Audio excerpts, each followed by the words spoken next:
नमस्कार किसान भाइयों। आज हम देखते हैं कि मिट्टी परीक्षण के लिए मिट्टी का नमूना कैसे लें। मिट्टी परीक्षण बहुत ही ज़रूरी काम होता है खेती में। मिट्टी परीक्षण के द्वारा ही हम ये जान पाते हैं कि हमारे खेत में कौन से तत्वों की कमी है, कौन से तत्वों की अधिकता है और हम बैलेंस तरीके से सही मात्रा में खाद और उर्वरक डालें ताकि हमारा उत्पादन भी बढ़े, मिट्टी का स्वास्थ्य भी अच्छा रहे और पर्यावरण का प्रदूषण भी न हो। तो इसके लिए मिट्टी का नमूना सबसे महत्वपूर्ण होता है। जितना अच्छा नमूना लेंगे उतनी अच्छी हमारी रिपोर्ट आएगी और हमको उसका रिजल्ट मिलेगा।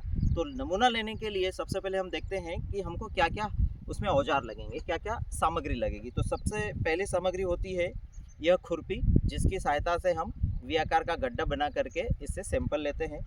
अगर किसान भाइयों के पास ये न हो तो इस प्रकार का जो चमचा आता है ये स्टील का होना ज़रूरी है या फिर लकड़ी का, क्योंकि लोहे के होने की वजह से उसमें आयरन की जो मात्रा है वो कम ज़्यादा दिखाई दे सकती है। उसके अलावा गड्ढे की नाप करने के लिए ये एक स्केल है, ये स्केल होना ज़रूरी है, क्योंकि जो गड्ढा है हमारे पास खेत में 6 से 9 इंच का होना ज़रूरी है।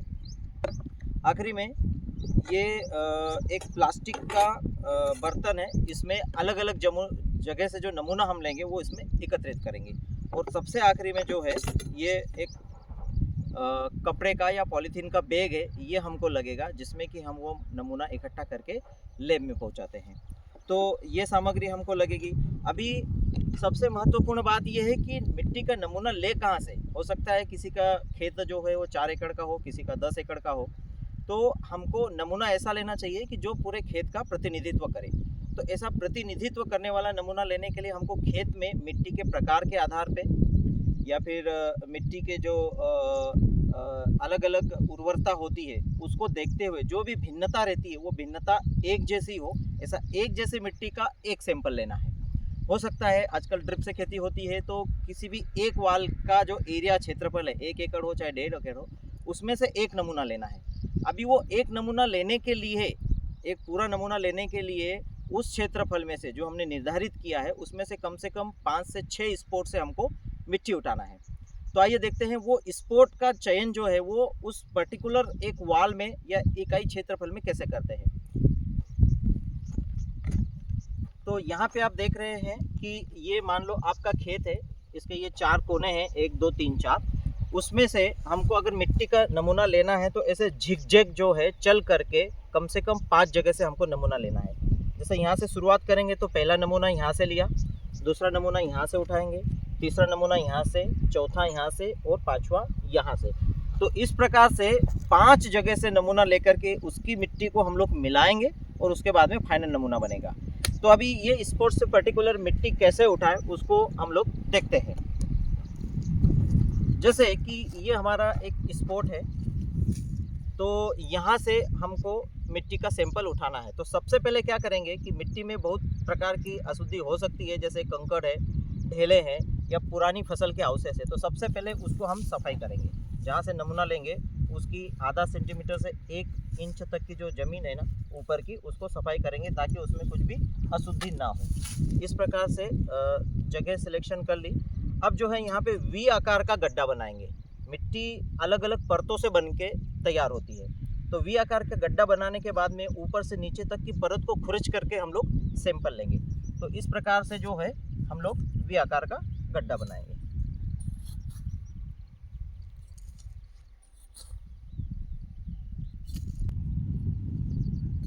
इस प्रकार से वी आकार का गड्ढा जो है हमको ये देखना है कि इसकी जो गहराई है वो कम से कम 6 से 9 इंच होना चाहिए।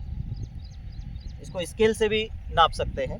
तो ये 6 से 9 इंच की गहराई वाला जो गड्ढा है मिट्टी के हिसाब से, वो करने के बाद में अब ये एक जो परत है उसको पूरा एक तरफ से हम लोग जो इसकी जो दीवार है उसको छील के एक परत निकालेंगे और वो जो मिट्टी है उसको इस बर्तन में डालेंगे।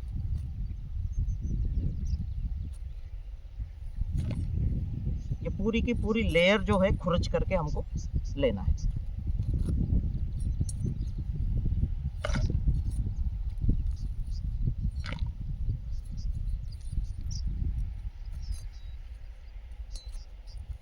इस प्रकार से एक जगह से कम 200 से 300 ग्राम मिट्टी लेना है।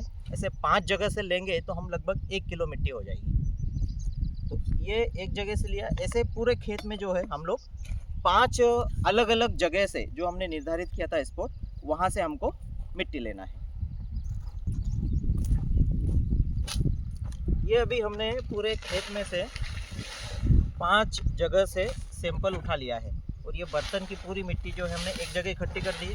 अब इसको इस प्रकार से अच्छे से हम लोग मिक्स करेंगे ताकि अच्छे से मिक्स हो जाए। इसमें से जो बड़ी मिट्टी के कण है, जो ढेले हैं, उसको भी हम अलग कर देंगे। कुछ पत्थर, स्टबल वगैरह कुछ भी हो तो उसको हटा देंगे। इसके बाद में अब इसका नमूना हमको जो लेबोरेटरी में भेजना है वो 400 से 500 ग्राम भेजना है। तो उसके लिए एक प्रोसेस होती है, क्वार्टरिंग प्रोसेस। इस प्रकार से मिट्टी को फैला देंगे। मिट्टी को फैलाने के बाद में उस पर एक प्लस का निशान लगाएंगे। प्लस का निशान लगाने के बाद में आमने सामने के जो 2 भाग है उसको हम लोग हटा देंगे और जो 2 बीच के भाग थे उनको हम लोग वापस मिलाएंगे।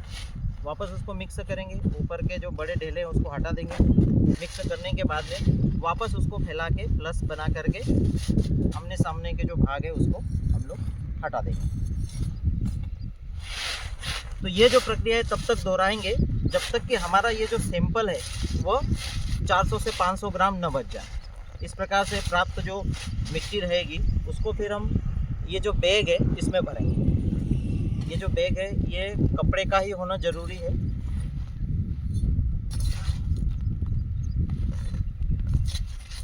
इस प्रकार से ये जो सैंपल है हमारा इसमें आ जाएगा। इसके साथ में जो है इसमें इसकी पहचान के लिए कृषक का नाम, किसान का नाम, उसका गांव, ब्लॉक, जिला, खसरा नंबर, उसका आधार नंबर, मोबाइल नंबर, खेत का रकबा, आने वाली क्या फसल लेने वाले हैं, पिछली क्या फसल थी, ये संपूर्ण एक पत्रक बना करके इसमें डालेंगे और इसको हम फिर ऐसा बंद करके अच्छे से लेबोरेटरी में पहुंचा देंगे, जिससे कि इसका वहाँ पे पूरा टेस्टिंग होगा और हमको रिपोर्ट मिलेंगी। तो किसान भाइयों, इस प्रकार से जो है पूरी सही विधि से पूरे खेत का प्रतिनिधित्व करे ऐसा नमूना हमको लेना है, जिससे सही रिपोर्ट हमको प्राप्त हो। इसमें कुछ महत्वपूर्ण और बातें हैं जो ध्यान देना चाहिए। ये जो सैंपल लेते हैं, स्थान के चयन करते समय हमको ये देखना है कि वो मेड़ के पास न हो, किसी खाद दिया हुआ कोई ढेर हो खेत में उसके पास न हो, कोई अलग भिन्न प्रकार की जगह खेत में दिखाई, उससे दूर ही हमको यह सैंपल लेने के लिए जगह का चयन करना चाहिए।